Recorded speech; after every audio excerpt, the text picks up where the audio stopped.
बाबासाहेब आंबेडकरांच्या फोटो समोर 20 रुपयाचा हार घालून मला लग्न नाही करायचं. तुम्हाला बाबासाहेब नको, पण त्यांचे अधिकार सगळे हवेत. बरोबर ना? अरे पण तुला प्रॉब्लेमच काय आहे? बॉबी, पण तुला काय प्रॉब्लेम आहे जर मी सांगितलं की आमच्या परंपरेनुसार लग्न कर? अरे इतर बॉबी आणि वैष्णवी. ऐक, आपण बुधवारात लग्न करू ना, तुला पण खूप छान वाटेल.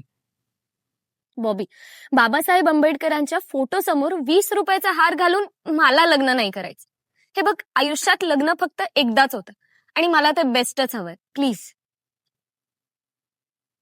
अरे वैष्णवी ऐक ना. ऐक ना, तुमचा अजून तोच वाद चालू आहे, लग्न कसं करायचं. आणि एक गोष्ट वैष्णवी, मी आता मध्ये इंटरप्ट ह्यासाठी नाही करते की तुम्ही लग्न कसं करावं.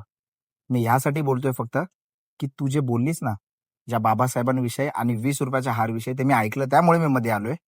ते एक गोष्ट लक्षात ठेव, 1947ला भारत स्वतंत्र झाला होता, पण स्त्रियांची स्वतंत्रता मनस्मृतीने हिरावून घेतली होती. हे लक्षात आहे तुला?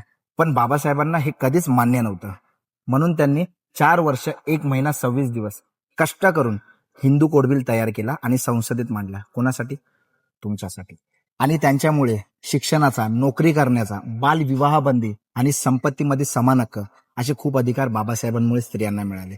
आज जर भर चौकात तू ह्याच्याशी ओरडून तुझं मत मांडतेस ना, हा देखील अधिकार तुला बाबासाहेबांमुळे मिळाला. कसं आहे ना, तुम्हाला बाबासाहेब नको, पण त्यांचे अधिकार सगळे हवेत. बरोबर ना?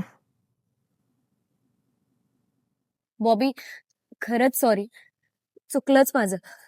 मी जे काही शब्द वापरले त्यासाठी मी खरंच खूप माफी मागते.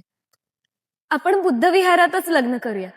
तुला जसं आवडणार तसं पण लग्न करू आपण. बाबासाहेबान दिल घे बाबासाहेबान, बाबासाहेबान दिल र बाबासाहेबान, बाबासाहेबान दिल बाबासाहेबान, बाबासाहेबान दिल बाबासाहेबान.